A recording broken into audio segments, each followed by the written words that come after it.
కొల్చార మండలం రంగంపేట ప్రాథమిక వ్యవసాయ సహకార సంఘం ఆవరణలో 72వ అఖిల భారత సహకార వారోత్సవాలను సంఘం చైర్మన్ అరిగి రమేష్ కుమార్ ఆధ్వర్యంలో ఘనంగా నిర్వహించారు। ఈ కార్యక్రమానికి ముఖ్య అతిథిగా నర్సాపూర్ ఎమ్మెల్యే సునీత లక్ష్మారెడ్డి హాజరయ్యారు। రైతులకు సేవలు అందించడంలో ప్రాథమిక వ్యవసాయ సహకారాల కృషి అభినందనీయమన్నారు। నర్సాపూర్ ఎమ్మెల్యే సునీత లక్ష్మారెడ్డి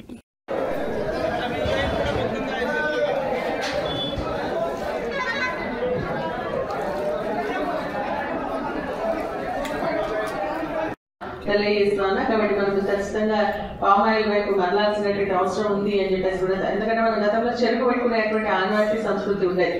ఇప్పుడు మొత్తం చెరుకు పోయి కనీసం ఇప్పుడు పామ్ ఆయిల్ పోతే, ఎందుకంటే నీళ్లు తక్కువ పడుతుంది, ఎండ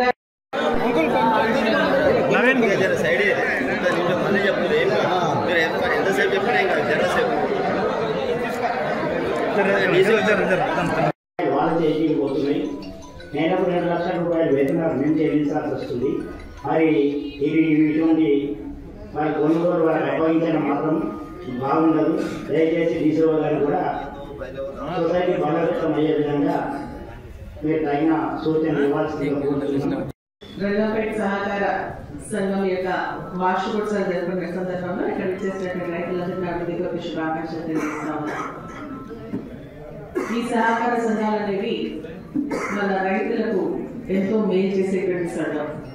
ఎందుకంటే గతంలో ఈ సంఘాలు లేనప్పుడు మరి రైతులందరూ కూడా వాళ్ళ పెట్టుబడి కోసం కానీ వ్యవసాయం చేయడానికి మరి ఇతర వడ్డీ వ్యాపారాల దగ్గరికి వెళ్ళి ఎక్కువ వడ్డీతో